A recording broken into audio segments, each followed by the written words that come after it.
여러분 하나님 사랑하십니까? 진짜예요? 네. 우리가 하나님을 사랑한다라고 고백하면서 그 믿음으로 우리가 살아갑니다. 그렇다면 하나님을 사랑하는 자의 모습은 어떠할까? 내가 하나님을 정말 사랑합니다 라고 이렇게 고백하며 살아간다면 내가 하나님을 사랑하는 자로서의 모습이 드러나야 될 텐데 그 하나님을 사랑하는 자로서의 모습이 뭘까? 우리가 한번 생각해 보게 됩니다. 그래서 진짜 하나님을 사랑하는 자로 주님께서 진짜 원하시는 삶을 우리가 살아가야 되지 않겠습니까? 그래서 진짜 하나님을 사랑하는 자로서의 모습이 우리가 살아가는 모든 삶의 형편 속에서 날마다 드러나지기를 주의 이름으로 축원합니다. 오늘 말씀을 보면 예수님께서 제자들과 한 마을에 들어가시는데 그 마을 이름이 베다니라고 하는 동네입니다. 그 동네에 들어가십니다. 예수님께서 오셨다라는 소식을 듣고 재빠르게 나와서 예수님과 제자들을 영접한 사람이 있습니다. 오늘 말씀에 누구라고 기록이 되어 있죠? 마르다와 마리아, 이 두 자매가 예수님이 동네에 오셨다라는 소식을 듣고 재빠르게 나와서 예수님을 영접을 하게 됩니다. 이 마르다와 마리아, 이 두 자매가 누구인가에 대한 부분들을 좀 살펴보면 요한복음 11장 1절과 2절 말씀에 이렇게 되어 있습니다. 어떤 병자가 있으니 이는 마리아와 그 자매 마르다의 마을 베다니에 사는 나사로라, 이렇게 말씀합니다. 즉 나사로의 누이가 바로 마르다와 마리아였다라는 사실을 요한복음 11장 1절로 2절에 보면 나와 있습니다. 예수님을 영접한 이 두 자매의 행동을 보면 대조적으로 이렇게 나타나는 것을 보게 됩니다. 마리아는 예수님을 영접한 다음에 어떤 행동을 취합니까? 예수님 발치에, 예수님 발 앞에 앉아서 예수님의 말씀을 듣고 있습니다. 마르다는 무엇을 합니까? 예수님을 대접하기 위해서 음식을 준비하고 있습니다. 어떻게 준비합니까? 분주하게 준비를 합니다. 여러분 생각해 보십시오. 예수님 한 분만 대접을 하면 뭐 그냥 조금 이렇게 준비하면 될 텐데 예수님과 12명 제자를 13명을 만약에 대접을 한다라고 하면 음식을 어떻게 준비해야 될까요? 요즘이야 뭐 전화 한 통이면 다 가능하죠. 금방 뭐 1시간 내에 20명, 30명, 100명도 먹일 수 있을 만큼의 그 음식을 금방 쉽게 준비할 수가 있을 겁니다. 그러나 우리가 30년 전, 40년 전만 해도 뭔가 손님을 맞이하면 되게 많이 준비를 해야 됐잖아요. 이처럼 이 마르다는 예수님을 대접하기 위해서 분주하게 이렇게 쫓아다니면서 준비하는 그러한 모습을 우리가 볼 수가 있습니다. 이에 예수님은 마르다에게 이 마르다가 이렇게 분주한 상황 가운데 혼자 할 수 없어서 누구의 도움을 요청을 합니까? 동생 마리아의 도움을 요청합니다. 그런데 마리아를 찾고 찾으니까 어디에 있습니까? 예수님 발치에 가만히 앉아서 예수님만 뚫어져라 쳐다보면서 말씀을 듣고 있습니다. 그러니까 이 마르다는 속에서 열불이 날까요, 안 날까요? 매우 날 겁니다. 그래서 예수님께 부탁을 하죠. 요청을 합니다. 마리아에게 좀 말씀을 하셔서 명령을 하셔서 저를 좀 도와주게 해주십시오. 이렇게 요청을 합니다. 그때 예수님께서 뭐라고 말씀하십니까? 이 마르다의 분주한 상태에 대한 부분들을 지적하시면서 말씀에 우선순위를 두는 것이 진짜 쫓아야 될 부분이다라는 것을 교훈을 하십니다.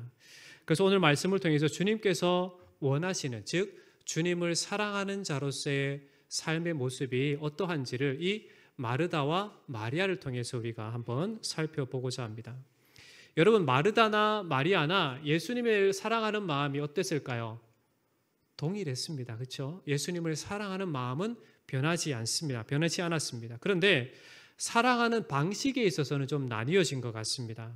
마르다와 마리아의 모습을 보면 예수님을 사랑하는 모습에 있어서 어떻게 보면 자기 자신의 방식대로 예수님을 사랑하는 그런 모습을 보게 됩니다. 여러분, 사랑하는 사람이 있습니다. 그러면 어떤 방식으로 사랑하실 겁니까? 내 방식대로 사랑하시겠어요? 아니면 상대에 맞춰주기 위해서 사랑할까요? 쉽게 말씀드리겠습니다. 제가 여러분을 사랑합니다. 그러면 제 방식대로 여러분을 사랑해야 될까요? 아니면 여러분이 받으실 만한 사랑을 제가 드려야 될까요?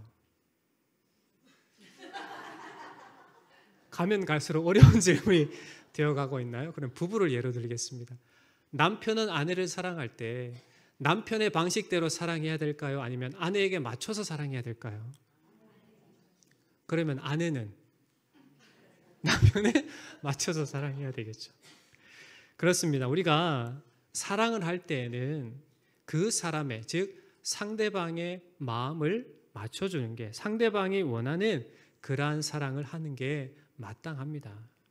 부부관계를 보면 대화가 잘 지속이 되고 있고 상대방의 말을 듣기를 좋아하고 또 함께 하기를 좋아하면 그 부부 사이의 관계는 좋다라고 이렇게 평가를 받습니다. 그런데 부부 사이의 대화가 끊어지고 그리고 상대방의 말을 듣기보다 자기 말을 하기를 좋아하거나 또 개인 행동, 함께 하기보다는 개인 행동하기를 좋아한다면 더구나 불평과 불만이 있고 상대방에 대한 원망이 있다라고 하면 그 두 부부 관계에 대한 부분들을 어떻다라고 평가합니까? 좋지 않다, 뭐가 문제가 있다 이렇게 평가를 합니다.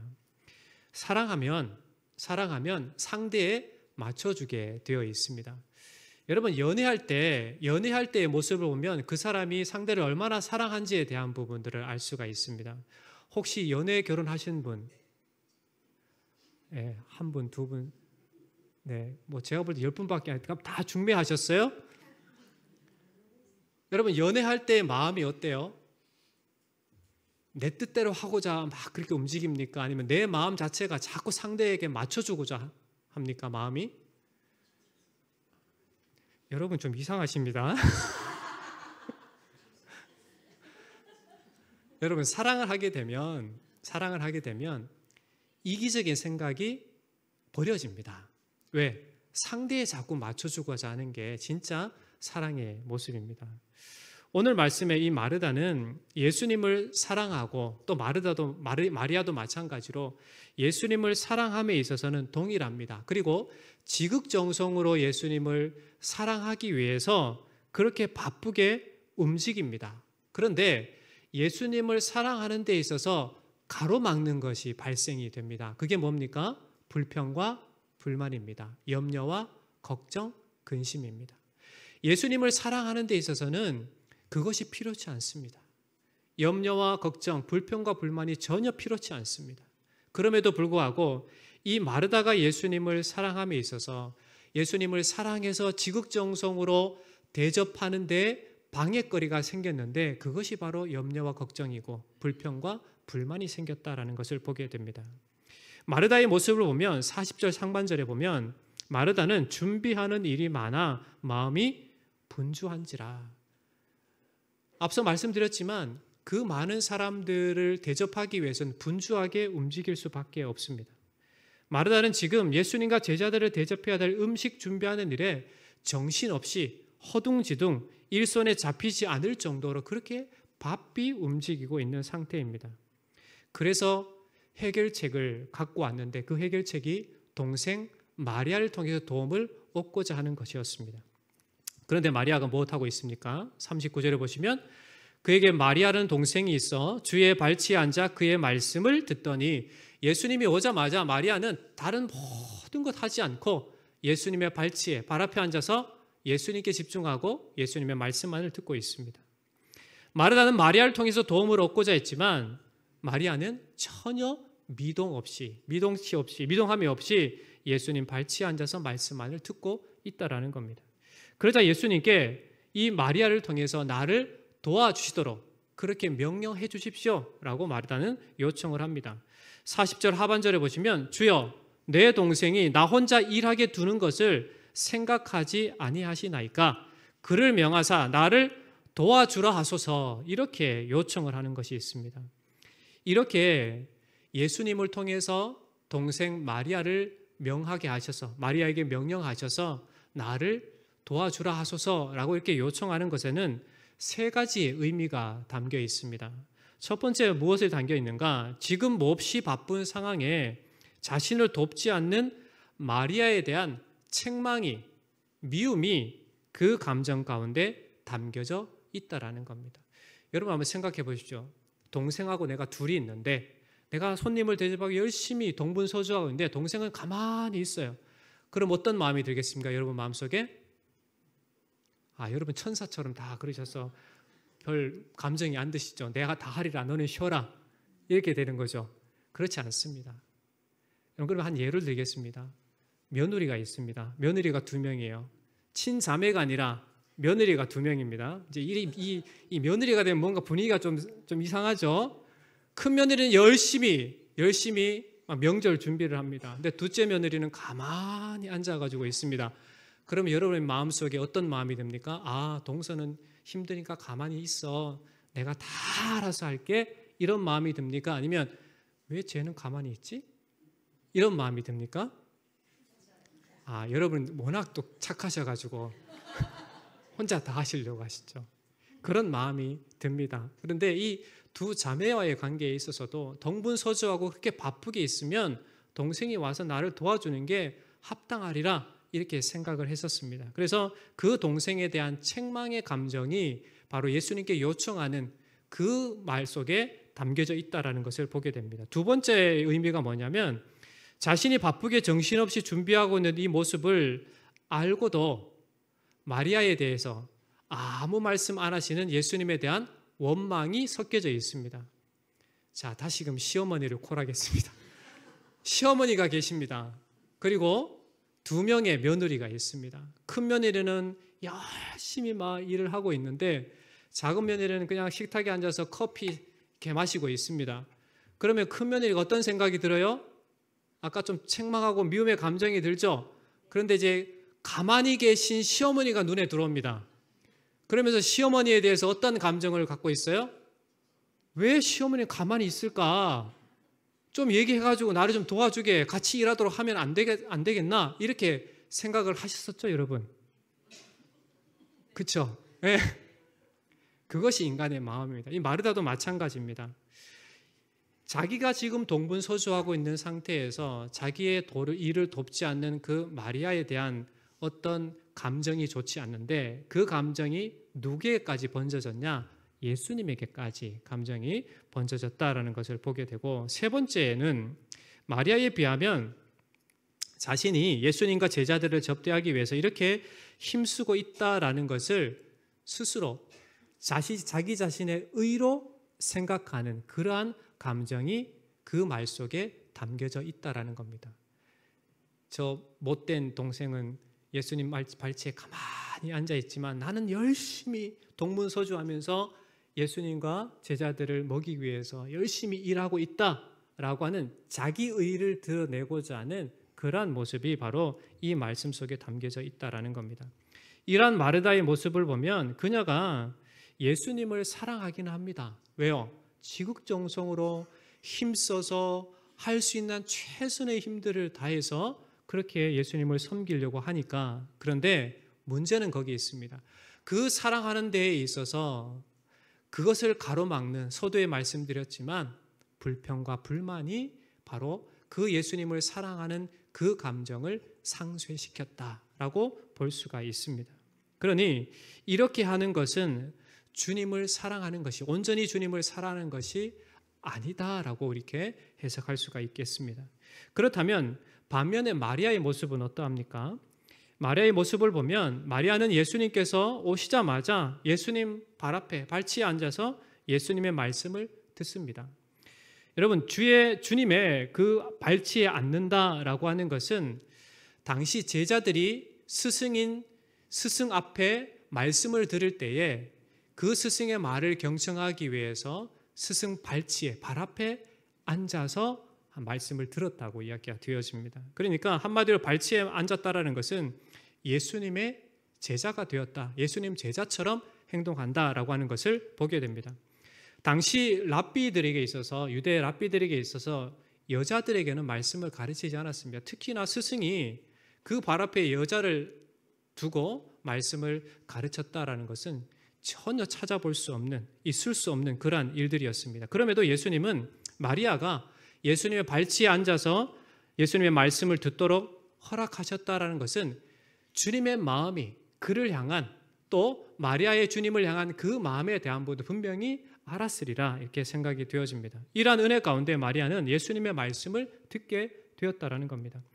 여기서 듣다라고 하는 것은 야 마리아야 이리 와봐 이렇게 앉아 내 말을 좀 들어봐 이렇게 하는 것이 아니라 주님을 사모함이 커서 주님의 말씀을 듣고자 하는 그러한 열정이 커서 그렇게 해서 주님 앞에 나와서 말씀을 들었다 열중했다라고 하는 그 말씀의 의미가 이 듣다라고 하는 말씀에 포함이 되어 있습니다. 마리아는 주님의 말씀을 듣는 것을 제1로 사모했다라는 겁니다.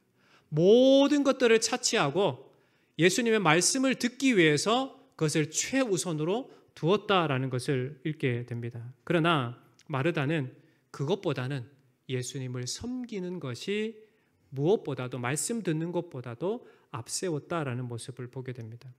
마리아의 이러한 모습에 대해서 탐탁지 않게 생각하는 마르다.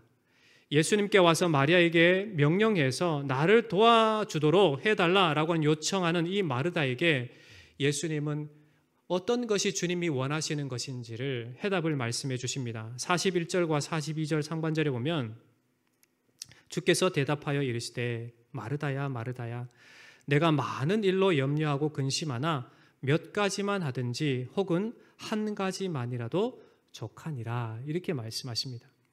여기서 예수님은 마르다를 부를 때 어떻게 부르십니까? 야 마르다 이렇게 부르시는 게 아니었습니다. 마르다야 마르다야 이렇게 두 번을 부르십니다. 이 두 번 반복해서 부르신다라고 하는 것은 그녀에 대한 마르다에 대한 지극한 사랑에 대한 표현이다라고 이렇게 볼 수가 있겠습니다. 예수님께서 베드로를 부르실 때 시몬아 시몬아 이렇게 두 번 부르셨고 다메섹 도상에서 바울이라고 하는 이 사울을 부르실 때에도 사울아 사울아 이렇게 부르셨습니다. 이렇게 반복해서 부르신 것은 그들에 대한 그에 대한 긍휼과 주님의 마음, 주님의 사랑이 담겨져 있다라는 것입니다. 여러분 주님께서 여러분의 이름을 부를 때 어떻게 불러주셨으면 좋겠습니까? 정수야 이렇게 불렀으면 좋겠습니까? 아니면 정수야 정수야 이렇게 불러주셨으면 좋겠습니까? 네? 후자죠. 네. 우리 염정희 권사님 이름을 표현 한번 해보겠습니다. 정혜야 정혜야 이렇게 예수님께서 여러분을 불러주신다면 얼마나 기쁠까요? 그렇죠? 그렇지 않겠어요? 네. 주님은 바로 여러분들을 그렇게 부르십니다. 그러기에 우리는 우리의 마음을 다해서 진짜 주님께서 바라시고 원하시는 삶의 방향으로 우리가 나아갈 수 있어야 된다라는 겁니다. 42절에 보시면 몇 가지만 하든지 혹은 한 가지만이라도 족하다 이렇게 말씀하시는 걸 보게 됩니다. 이 말씀은 실제적으로 필요한 것은 한 가지뿐이다 라고 하는 표현입니다. 마르다가 음식을 준비하는 일도 참 중요한 일입니다. 왜? 사랑하는 주님을 섬기는 일이니까요. 그런데 그보다 더욱 가치 있는 일은 영적인 일로 예수님의 말씀을 우선시해야 된다라는 것입니다. 마리아는 이 좋은 편을 택했으니 빼앗기지 아니하리라 이렇게 말씀하시며 마리아가 예수님으로부터 듣고자 하는 그 모습은 바로 하나님에 대한 순수한 사랑으로부터 기인했다라는 것을 말씀을 하십니다. 이 사랑은 말씀을 사모하는 것으로 구체화된다라는 겁니다. 여러분 하나님 사랑하시죠? 그러면 하나님을 사랑하면 사랑하는 만큼의 표현이 삶이 여러분 가운데 드러나야 되는 것입니다. 여러분 한 주간 한번 생각해 보겠습니다.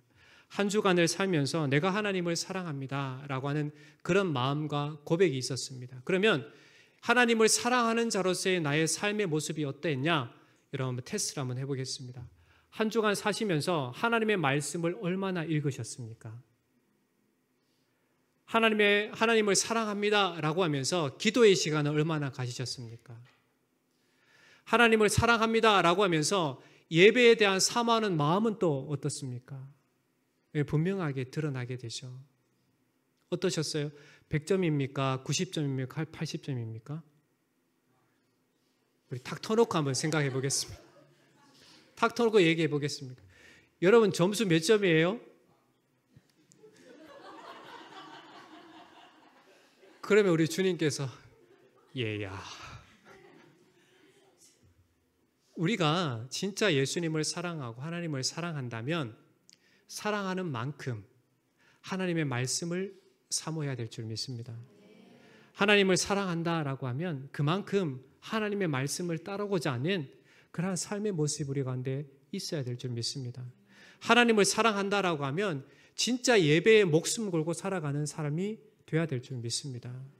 여러분, 하나님을 사랑하신다라고 하면 무엇보다도 최우선에 하나님을 앞에 두시기를 주의 이름으로 축원합니다. 이상 말씀을 통해서 우리가 예수님을 사랑한다면 어떤 모습을 가져야 될지 오늘 본문 말씀을 통해서 두 가지만 살펴보도록 하겠습니다. 우리가 예수님을 사랑한다라고 하면 예수님과의 관계에 집중하는 것, 그것을 최우선에 두어야 된다라는 것입니다. 앞서 잠시 예로 들었던 부부 관계에서 보면 좋은 관계인지 알 수 있는 것은 대화가 지속되고 있는지, 사랑하는 마음이 솟아나고 있는지, 이해하고 품어주는 관계인지를 보면 정말 좋은 관계인지 부부관계가 나쁜 관계인지를 우리가 점검하게 됩니다. 마르다는 예수님을 마리아와 동일하게 사랑을 했습니다. 그러나 주님이 원하시는 방식이 아니라 자기가 원하는 방식으로 자신의 사랑을 표현하고자 했던 것이 마르다의 모습이었습니다. 한마디로 일방통행을 했다라고 볼 수도 있겠습니다. 이렇게 하면 예수님께서 기뻐하실 거야. 이렇게 하는 것이 맞다고 생각해 라고 하는 그 마음이었습니다. 자신의 생각대로 하고자 하는 것이 바로 마르다의 마음이었던 겁니다. 물론 예수님과 제자들을 지극정성으로 대접하고자 하는 것은 바로 예수님에 대한 사랑의 표현입니다. 그러나 그것으로 인해서 마음이 시험이 들고 그것으로 인해서 불평과 불만이 생기고 그것으로 인해서 염려와 근심이 생긴다면 그것은 옳지 않은 사랑의 표현이다라고 볼 수가 있겠습니다. 그런데 문제는 그 과정 속에서 이러한 불평과 불만이 염려와 근심이 자리를 잡도록 했다는 데에서 문제가 생겼다라는 겁니다. 마르다는 주님을 사랑하고 섬김에 있어서 염려와 근심이 가로막음을 통해서 주님에 대한 사랑이 온전치 못하고 가로막혀 버리게 되었다라는 겁니다. 여러분, 주님을 사랑하시죠? 그렇다면 주님께 우리의 온 마음을 드릴 수 있는, 여러분 진짜 주님과의 깊은 교제함과 관계를 유지할 수 있는 그러한 삶의 방향으로 나갈 수 있어야만 되는 겁니다. 여러분, 주님을 여러분의 주님으로 모시고 주님을 여러분의 친구로 모신다면 늘 주님과 깊은 교제와 관계 가운데 있어야 되지 않겠습니까? 여러분, 친구와의 그 관계에 있어서 어떻습니까? 뭔가 격식을 차리고 있습니까? 아니면 서스럼 없이 친구를 대합니까? 매우 친한 친구도 격식을 차리시는군요. 친구는 격식 없이 서로 대합니다. 야, 너, 이렇게. 우리 80 드신 할아버지, 할머니들도 친구 부를 때 야, 임마, 이렇게 이름 부르고 야, 너, 이렇게 하시더라고요. 그게 왜 그렇게 됩니까? 그만큼 친근한 관계라는 것을 드러내는 표현이다라고 볼 수가 있겠습니다. 우리가 진짜 예수님을 사랑한다라고 하면 주님과의 격식 없이 진짜 내가 주님을 사랑하고 주님의 사랑을 경험하고 주님의 사랑 가운데 거한다라는 그 삶의 표현을 여러분이 할 수 있을 만큼 주님과의 깊은 교제함 가운데 살아가는 은혜가 있기를 축원합니다. 주님을 사랑하는 마음과 주님과의 관계에서 방해거리가 무엇이 있습니까? 있다면 여러분 그것을 제거하시기 바랍니다. 그래서 이 마르다와 같이 세상의 염려와 근심이 여러분의 마음을 가로막지 않도록 그렇게 살아가시길 바랍니다. 우리가 인생을 살아갈 때 가장 많이 하는 게 뭘까요? 염려와 근심입니다. 내가 오늘 무엇을 먹으면서도 내일 뭘 먹을까 염려하고 걱정합니다. 오늘 아침을 하면서 우리 주부들은 점심을 뭐 할까? 점심을 먹으면서 저녁은 또 뭘로 할까? 염려하고 걱정합니다. 내일을 내가 어떻게 살아갈까? 우리 부모들은 자녀들의 미래가 어떻게 될까? 내 건강이 이런데 앞으로 내일은 내 삶이 어떨까라고 하는 염려와 걱정을 갖고 우리가 살아갑니다. 그러나 성경에서는 우리에게 너희는 인생을 살면서 염려해라, 걱정해라 한마디도 말씀하지 않습니다. 성경이 우리에게 말씀하시는 건 무엇입니까? 염려하지 말라, 근심하지 말라 이렇게 말씀을 하십니다. 요한복음 14장 1절에 너희는 마음에 근심하지 말라 말씀하십니다. 마태복음 6장 31절에 염려하여 이르기를 무엇을 먹을까, 무엇을 마실까, 무엇을 입을까 하지 말라 말씀하십니다. 빌립보서 4장 6절에는 아무것도 염려하지 말라라고 말씀을 하십니다. 우리가 신앙생활을 할 때 주님과 인격적인 교제함 가운데 방해가 되는 다양한 것들이 있지만 염려와 걱정, 근심은 여러분 다 제거하시기 바랍니다. 그래서 하나님과의 깊은 교제함 가운데 나아가는데 방해거리가 되는 염려와 근심, 또 불평과 불만을 여러분 다 제거하시고 주님과의 깊은 관계 가운데 그것을 집중하시고 예수님을 더욱더 알아가고 예수님 안에 누리게 되는 그 풍성함을 사모하면서 그런 좋은 관계, 깊은 관계 가운데 살아가시기를 주의 이름으로 축원합니다. 두 번째로 우리가 예수님을 사랑한다라고 하면 예수님의 말씀에 집중을 해야만 합니다. 마르다는 접대하기 위해 분주했지만 마리아는 예수님의 말씀에 집중을 했습니다. 언니는 열심히 준비하는데 동생 마리아는 가만히 있는 것처럼 그렇게 보여집니다. 어찌 보면 가만히 있는 그 마리아를 보면 밉상이죠. 시기가 들겠죠. 별로 마음이 좋지 않습니다. 그런데 중요한 것은 말씀에 귀를 기울이고 말씀을 통해서 하나님의 말씀, 하나님의 뜻을 깨닫는 것이 중요합니다. 내가 무엇을 해도 이것이 진짜 주님이 원하시는지 말씀을 통해서 공급을 받아야 되는 겁니다. 내가 왜 이 땅에 존재한지를 알아야 이 존재로서의 사명을 감당할 수 있지 않겠습니까? 내가 오늘을 왜 어떻게 살아가야 되는지 말씀을 통해서 우리가 해답을 얻고 그렇게 살아갈 수 있게 되는 겁니다. 여러분의 삶의 방향을, 삶의 지침을 어디에서 얻습니까? 과거 내가 살아왔던 것을 경험하고 또 믿음에서 우리의 선조들, 지혜롭게 살았던 선배들을 통해서 우리의 삶의 방식을 얻습니까? 결코 아닙니다. 우리 믿음의 사람들이 따라야 할 것, 본은 바로 하나님의 말씀이 성경 가운데 있는 줄 믿습니다. 그렇기 때문에 항상 하나님의 말씀을 통해서 나의 존재를 알고 하나님의 말씀을 통해서 내가 어떻게 오늘 하루를 살아가야 될지에 대한 것을 알고 하나님의 말씀을 통해서 내가 어떤 마음을 갖고 살아가야 될지 알고 하나님의 말씀을 통해서 내가 무엇을 추구하며 살아가야 할지를 알고 살아가는 것이 필요하다라는 겁니다. 그렇기 때문에 하나님 말씀이 기준이 되어야 된다라는 겁니다. 우리가 삶을 살아갈 때 가장 우선순위에 둬야 될 게 뭡니까? 하나님의 말씀인 줄 믿습니다. 신앙생활할 때 가장 기초적인 게 무엇입니까? 하나님의 말씀입니다. 여러분, 예수님을 어떻게 압니까? 말씀을 통해서 알 수 있습니다. 하나님이 어떠한 분이신지 어떻게 알아요? 말씀을 통해서 알게 되는 겁니다. 우리가 믿음이 어떻게 생깁니까? 하나님 말씀을 통해서 우리에게 믿음이 생기는 것입니다. 그러기에 우리의 신앙생활의 기초는 분명히 하나님의 말씀이 되어야만 됩니다. 여러분, 공부에도 기초가 있습니다. 기초적인 지식을 쌓아야 계속 그 위로 쌓아갈 수가 있습니다. 운동도 마찬가지입니다. 기본기가 있어야만 운동을 잘 할 수 있다라고 이야기를 합니다. 신앙생활의 기본기가 뭡니까? 하나님의 말씀에 기초하는 것입니다. 하나님의 말씀이 바탕이 되어야 되는 겁니다. 마르다는 주님 말씀보다 내가 지극정성으로 주님을 사랑하는 그 삶의 표현으로 나아갔습니다. 그러나 마리아는 무엇보다 하나님의 말씀을 우선하고 그 말씀 듣기를 사모했습니다. 우리 인생이 바로 이러해야 합니다. 하나님의 말씀을 날마다 묵상하고 그 말씀을 듣기를 좋아하고 그 말씀 가운데 행하는 삶의 모습이 우리 가운데 있어야만 됩니다. 여러분, 우리가 쉽게 낙심하고 시험 드는 이유가 뭘까요? 여러분, 왜 우리가 염려하고 걱정합니까? 하나님의 말씀을 제대로 알지 못하기 때문에 그렇습니다. 주님은 우리에게 낙심하라 말씀하지 않습니다. 주님은 우리에게 염려하라 말씀하시지 않습니다. 주님은 염려하지 말라 말씀하십니다.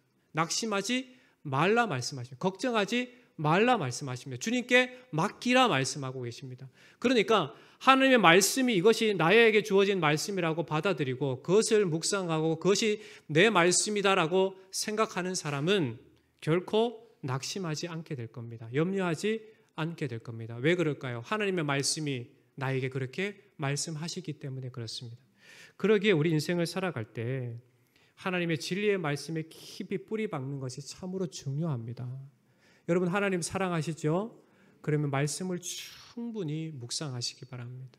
늘 말씀을 가까이 하시기를 당부를 드리겠습니다. 여러분, 큰 나무가 죽지 않고 살기 위해서는 어떠해야 될까요? 작은 나무든지 큰 나무든지 죽지 않고 살기 위해서는 땅에 뿌리가 박혀 있어야만 됩니다. 그리스도인들이 어디에 박혀 있습니까? 뿌리가 예수 그리스도께 박혀 있어야만 되는 겁니다. 주님께서 공급하시는 그 진리의 말씀으로 날마다 체험을 받아야 되는 겁니다. 그래야 우리가 살아갈 수가 있습니다. 그래야 이 시대 가운데 믿음을 지키면서 살아갈 수가 있게 되는 겁니다. 내가 현재 주님을 사랑하는가, 주님을 사랑하고 있지 않는가에 대한 기준은 내가 하나님의 말씀을 얼마나 많이 보고 묵상하고 따르고 예배의 삶을 사는가를 통해서 여러분의 삶을 점검해 볼 수가 있습니다. 그거는 분명합니다, 여러분. 내가 진짜 하나님을 사랑하는 사람이라면 하나님의 그 주옥 같은 생명의 말씀, 진리의 말씀을 사랑하게 되어 있고 그 말씀을 읽게 되어 있고 그 말씀대로 순종하게 되어 있습니다. 여러분, 하나님 얼마나 사랑하세요? 100%가 되시기를 축원합니다. 주님을 사랑한다면 그분의 말씀을 듣고 주님을 사랑한다면 그 말씀을 따르게 되어 있습니다. 무엇을 듣고 있는가? 지금 내가 무엇을 즐겨하고 있는가? 그 가운데 모든 것보다 모든 것을 차치하고 오직 생명의 말씀이 가장 우선순위에 있기를 주의 이름으로 축원합니다. 말씀을 맺겠습니다. 어떤 문제를 풀 때 정답은 분명하게 주어집니다. 여러분에게 문제를 한번 내보겠습니다. 너무 어려워서 맞추실지 모르겠어요. 2 더하기 3은?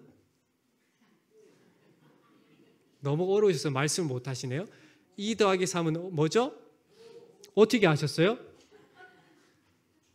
네, 기초적인 지식, 분명한 해답에 대한 그 정답에 대한 방법을 알기 때문에 대답을 하시는 겁니다. 그런데 만약에 2살, 3살짜리 애한테 10 더하기 20은? 이렇게 물으면 그 아이가 뭐라고 대답할 것 같습니까? 아무런 대답 안 할 수도 있고 자기 멋대로 대답할 겁니다. 그렇죠? 왜요? 지식이 없으니까요. 해답을 모르니까요. 풀 방법을 모르니까요. 그러나 우리 인생에 있어서 하나님을 사랑하는 자라고 하면 우리는 분명한 정답을 갖고 있습니다. 그 정답이 무엇입니까? 하나님의 말씀입니다. 늘 하나님과 인격적인 깊은 교제함 가운데 그것을 통해서 하나님의 뜻대로 우리가 살아갈 수 있게 됩니다. 여러분, 하나님을 사랑하시는 자라면 늘 주님과의 깊은 교제함 가운데 있기를 축원합니다.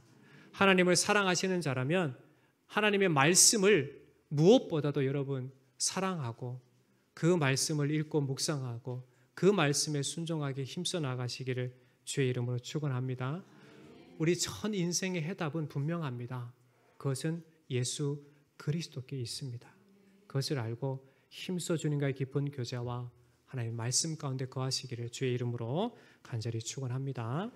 우리 함께 기도하겠습니다. 기도할 때 하나님, 나의 현재의 삶의 모습을 점검하게 하셔서 나를 구원하시고 나와 함께 하시고 날마다 크신 은혜를 베푸시는 그 하나님만을 제일로 사랑하고 우선순위에 두고 살아가는 인생이 되게 하시고 늘 하나님 우리에게 말씀해 주신 이 진리의 말씀 성경을 날마다 묵상하고 하나님 말씀하시는 대로 순종하게 힘쓰는 저희들이 되게 해달라고 우리 주여 한번 부르시고 기도하겠습니다. 기도합니다.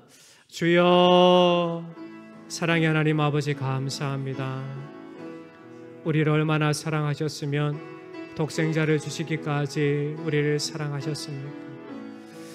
하나님이 우리를 사랑하시는 그 사랑을 알고 주님과 깊은 교제함 가운데 늘 살아가는 저희들이 되게 하여 주시옵소서.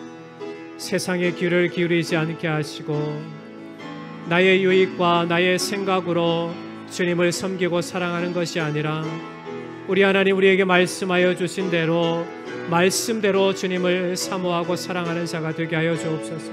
주님을 사랑하는 자라면 하나님의 말씀을 가까이 할 것이고 주님을 사랑하는 자라면 그 말씀대로 행하는 자가 되는 줄 믿습니다. 우리 사랑하는 모든 성도들 주님과 늘 교통하며 교제하며 주님의 사랑을 날마다 표현하며 주님을 더욱더 사랑하는 참으로 말씀을 따라 살아가는 인생이 되도록 인도하여 주시옵소서. 우리의 지금의 삶의 모습을 돌이켜보게 하시고 철저히 회개하고 돌이키게 하시고 전심으로 주님을 사랑하고 깊이 주님과 교제함이 우리의 삶의 현장 가운데 있도록 아버지 하나님 인도하여 주시옵소서. 하나님 아버지, 우리 인생의 해답은 오직 하나님께 있음을 고백합니다. 주님, 우리 인생을 살아갈 때에 참으로 하나님을 사랑한다라고 하면 하나님의 말씀을 귀 기울여 듣는 자가 되게 하여 주옵소서. 하나님을 사랑한다라고 하면 늘 주님과 깊은 교제함 가운데 살아가는 저희들 되게 하여 주시옵소서. 세상의 소리에 귀를 기울이기보다 우리 하나님의 말씀에 귀를 기울인 자가 되게 하여 주옵소서. 세상이 그 어떠한 것을 보고 그것을 사모하기보다 하나님의 말씀을 보고 하나님의 말씀을 더욱더 사모해 나가는 저희들이 되도록 인도하여 주시옵소서. 그래서 평생토록 늘 주님과의 깊은 교제함 가운데 주님 우리에게 공급하신 이 생명의 말씀으로 날마다 승리하는 저희들 되게 인도하여 주옵소서. 살아계신 예수님의 이름으로 간절히 기도하옵나이다. 아멘.